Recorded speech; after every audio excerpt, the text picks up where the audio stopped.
This is the first black man to be accused of the murder of a white man and found not guilty by an all-white jury. His name is Charles Caldwell. Faced with a ridiculous amount of opposition, one thing Caldwell stood for was the unequivocal fight for the rights of the black people. He wasn't one to chicken out of a fight, but stood in the face of adversity with confidence and grit. The 1860s was a critical period after the Civil War, commonly referred to as the Reconstruction era. The main goals were to rebuild the nation and to address the impact of slavery. Charles Caldwell was already serving as a senator among 4 other black men in the Mississippi Senate, spearheading most of the bills that directly or indirectly benefited the affairs of black people living in Mississippi. Although none of these movements ever went smoothly, plantation owners, anti-Reconstruction Democrats, and white supremacists fought back against all of his agendas. They were intimidated by the fact that a man who was just 10 years free had a lot to meddle within the law. But Charles Caldwell was no ordinary politician. He was strong, he was fearless, he was dead shot, and nobody wanted to meet him face to face.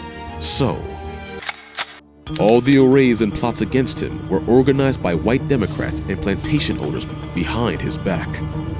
Against all odds, he still persisted in fighting for a common cause among the black people. Not only was he well respected by both whites and blacks, but he also stood as an intimidating terror to the racist white supremacists and to all those who constantly opposed his forward-changing agenda. Caldwell identified with a faction of the Republican Party known as the Radical Republicans. They targeted the rebuilding of the nation as well as the immediate, complete, and permanent eradication of slavery in the United States. Some of the bills Caldwell stood for included free public education for children regardless of race, and for the first time, voting rights for black men. Threatened by the possible future of Mississippi, white Democrats as well as well-connected plantation owners did everything within their means to reclaim the state legislature. At that time, Mississippi's population constituted more black people than whites due to the state's long history of slave importation. This further fueled the fear of a possible white minority suppression. It was said that between 1870 and 1875, the Ku Klux Klan and other white supremacist organizations killed several hundred black men and women, as well as white Republicans who stood with Charles Caldwell.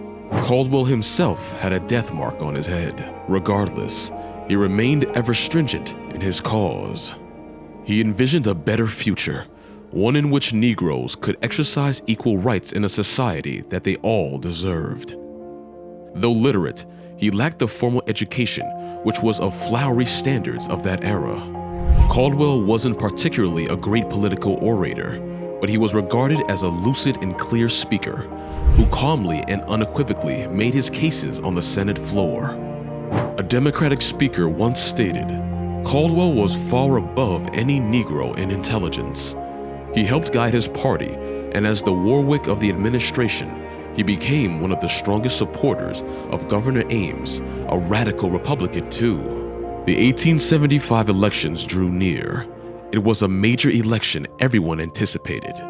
It was going to determine whether a biracial democracy would survive in Mississippi, a cause Caldwell long fought for. On the day of the first political campaign gathering, everything seemed to have been going fine.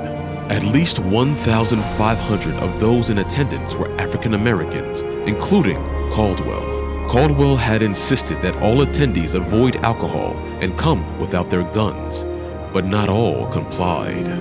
Several black Republicans, as well as whites, came in with concealed weapons as though they anticipated a scuffle following the procession. In an attempt to calm tensions and establish a neutral ground among Republicans and Democrats, Caldwell invited an opposing member from the Democrats to speak. He duly came and gained a respectful hearing from the mostly black crowd, as Caldwell had hoped. But when it was the turn for the Republican representative to speak, the white liners heckled him, interrupting his speech. The procession, which had earlier seemed to be under control, became heated up as things escalated within seconds. Wrestles broke out between opposing parties, shots were fired, followed by a general pandemonium that left 3 whites and at least 8 blacks dead. This was the beginning of what seemed to be a racial war.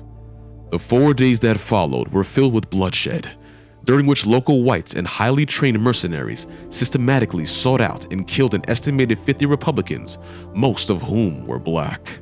Caldwell and 500 others managed to escape and find safety in the state capital, but the vigilantes were prepared to wait and carry out another attack, as they had orders to have him killed. A U.S. Senate investigation of the violence in 1875 Mississippi revealed a network of Democrats, many of them former slaveholders and plantation owners, fueled the attacks as they were determined to restore white minority rule by any means possible. The violence became so intense that Mississippi's Republican governor, Adelbert Ames, in a bid to bring back sanity, assembled the state's militia and placed Caldwell in charge of the match. The plan was to keep everyone in order and protect against intimidation and disenfranchisement of voters until at least after the election. However, this provoked unrest among the white population as they feared a possible overpowering of the white minority. Few weeks down the line, the governor succumbed to Democratic pressure and was pushed to pull back the militia in exchange for the Democratic pledges to campaign peacefully. When Caldwell realized he had no more backing from the governor, he sent multiple letters urging for a reconsideration. In a letter to Ames, he wrote, "So far as the democracy in a large portion of this county is concerned, the peace agreement is held in utter contempt and only serves as a cover for the very wrongs upon the freedom of the elective franchise which it was intended to prevent." Ames either ignored such reports or felt he could do no more to help the Republican cause. He simply stated it had to be done. Deprived of any military support, Caldwell still managed to provide a forceful example for other Republicans in Clinton, both black and white. As the elections drew nearer, the disenfranchisement of voters continued. Many threatened, killed, or scared into hiding. Caldwell himself received several messages warning him against showing up at the polls if he wished to keep his life. The November elections took place, which was unexpectedly marked with fraud and voter intimidation. Although it looked like an already lost cause, Caldwell came up boldly, casting his votes to the surprise of many of those who placed threats on him. Although he lost his Senate seat that day, he proved that no amount of Democratic intimidation was enough to scare him into cowering away. The attacks on Charles Caldwell did not end after the Democrats won the election. They stated that, even if things went their way this time, they could not afford to let an opposition like Caldwell roam free while knowing what he was capable of doing. The period that followed the election was characterized by plots to assassinate Charles Caldwell. Senator Buck Cabell, who was one of Caldwell's trusted compatriots, fell into a conspiracy with the white Democrats and was given the assignment to lure Caldwell into a death trap.